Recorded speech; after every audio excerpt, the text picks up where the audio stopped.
Wolfchase Toyota Insider, the Memphis Tiger Network. I'm Jeff Brightwell alongside head coach Darren Schoenrock. And Coach, back off the road, kind of a long road trip last week. You had that midweek game, then a Thursday through Saturday series up at SIU. But at least, unlike going to Georgia Southern, backtracking, you were just in one town. You were over at Marion the whole week when you played SIU. You left after the Murray game, so at least you got to post up at one place. Yeah, we keep putting this team in some, I guess you could call them scheduling disadvantages, but the challenges of playing college baseball and the budgets we face force us to do a lot of things on the bus. But that's a series. The SIU series is one I like to keep. I was excited to see their ballpark, and of course Murray State brings back a lot of memories. I spent 2 years there as a coach, and they've got a good thing going now, and we had a tough trip. Unique playing at Murray under the lights for the first time for us. They have new permanent seating, new press box, and the lights there. Unfortunately, I know you were pretty disappointed. The team just couldn't get it in gear in that ball game, and a game that was winnable when you look at the box score and how things unfolded. Yeah, we're doing enough offensively. That's and there's times when you feel like, man, we missed a golden opportunity. But at the end of the day, you're looking up and the runs scored per game, we're okay. It's just the pitching is just so fragile or brutal or brutally young is what they are. They'll show flashes of stuff, and then we're having a hard time keeping things from spiraling out of control.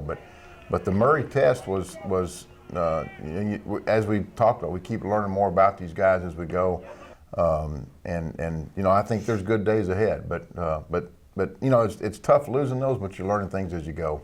You go up to SIU. It was very odd. The Thursday game that we come out in, and then the Friday game. If you don't look at the runs scored, the game you lost, the stats look really good. Clean game, no errors. The game you won was kind of one of those ugly games that you could point at a lot of walks or some errors or something like that. But that's just the way baseball is. It plays out, averages out over a 56-game schedule. Yeah, I think the one thing from the game we won, the Thursday game, was as good of stuff that Colton Hathcock's had in the last 2 or 3 starts.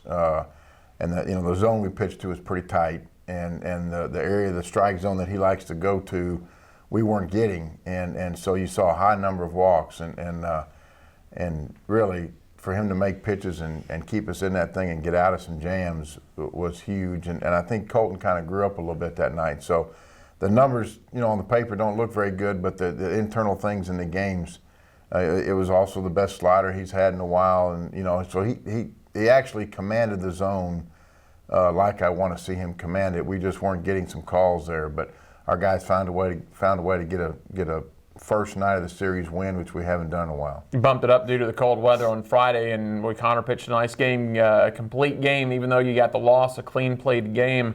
And it looked like, a complete game. That'll set you up well for Saturday. But that was one of those games where Matt was pitching well early on, and then there's one little thing, and you just mentioned it with this team, one little thing kind of derailed that inning. And when things started kind of compiling, I believe it was at 10 different spots, they went to the plate with the bases loaded in that ball game. Yeah, that ability to kind of prevent a big inning, we talk about it a lot. Sometimes it's a play here, but most of the time it's been a freebie, and it's been after a team gets up hit. We're talking a lot more to these young guys about pitching to contact. That contact is a good thing, and when something happens, like make a great pitch and a guy drops a flare in there, they start trying to avoid contact. And Matt was on pace to be a very clean, record-setting pace game, and then we got derailed, like you said. And it's just the inability to find that one moment to make a pitch,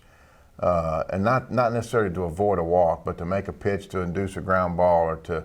That's something you see veteran pitchers do. Matt's new to this, first time to start on a weekend, and that's a big challenge. His weekend starts are a little bit different than midweek starts, but then we dump out the pen, and there's a lot of freshmen down there now getting their first taste, and they had the same problems. Coach, Arkansas State tonight at FedEx Park, home and home. Your good buddy Tommy Raffo over there, and so that's been a really good series. It goes way back, one of the longest. That and the Ole Miss series, the longest here at the school. Yeah, Tommy's a dear friend. You'll see a lot of things in the program that kind of mirror, the way they defend the positioning they use, the pick schemes, the bunt defenses. There's a lot of things that'll be very similar. Tommy's looking at their schedule. It's been kind of similar to what we've faced. They've been on the road a lot. They faced some challenging baseball programs on the road, and he's dealing with a few young pitchers too himself. And they're going to throw some young guys, and we're going to throw some young guys. So we'll see what shakes out. Both lineups are very similar. You know, there's some experience sprinkled in the lineups, but the guys on the mound are going to be youthful. Wednesday night, you've got Ole Miss scheduled 6:30 at AutoZone Park. We all know the weather situation.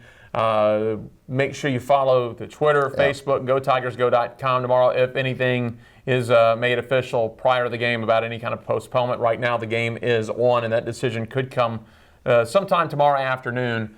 So again, social media or GoTigersGo.com. But you've seen Ole Miss once this year already. Yeah, you know, and not they're reeling a little bit too. They've lost 3 or 4 in a row now, and not an unfamiliar Ole Miss club. You know, haven't seen them before. I think the challenge of that will be, again, getting the young guys in a different environment now in AutoZone Park.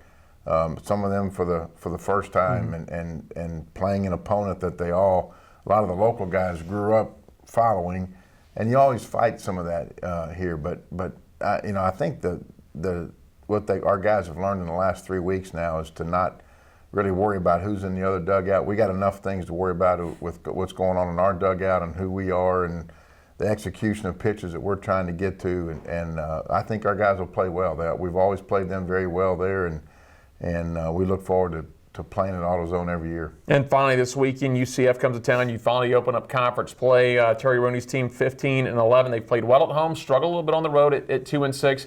We know Terry's teams always play hard, and this is a series that seems that has always kind of favored the road team. You guys have won a lot of series down in Orlando. UCF's come up and won several series at FedEx Park. That's exactly right. It's you know, and it seems like we always play them very early in the conference slate too. It's always even when we were in Conference USA, it was a beginning. But they'll be very athletic, of course, as you can expect, and Terry's teams will play with a lot of passion, and our guys, you know, you would never have any problem getting up for them. But the neat thing about it is this team gets to experience now another season. It's the start of conference play. It's you know, what everybody expects to be the third-ranked RPI league in the country. You know, it's not following that way right now, but I think when the dust settles at the end of the year, we'll be in that slot again. And another step for these young pitchers, that this is what you signed up for. This is conference play.